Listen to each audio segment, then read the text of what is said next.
Maana neno la Mungu linasema usile nyama na damu yake. Sasa tumeishi, matendo yetu ya kale yalikuwa ni matendo ambayo hayampi Mungu tukufu.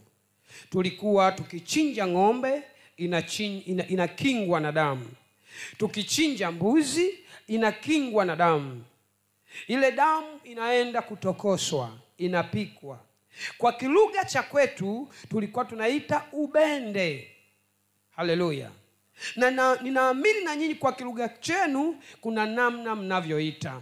Ile damu ikishapikwa inaganda, inakuwa inaganda, inamiminwa, ile inawekwa pale kwenye sahani au kwenye sinia. Ikishawekwa inaanza kukatwa vipande. Inakatwa vipande, alafu inauzwa. Kule kwetu walikuwa wanauza. Inatengenezwa kama supu, lakini ni supu ya damu.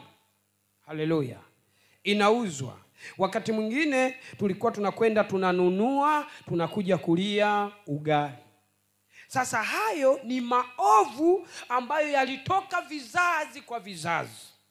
Kwa sababu tulikuwa tulijui neno la Mungu. Lakini tulipolijua neno la Mungu, Mungu anataka sasa utubie yale maovu.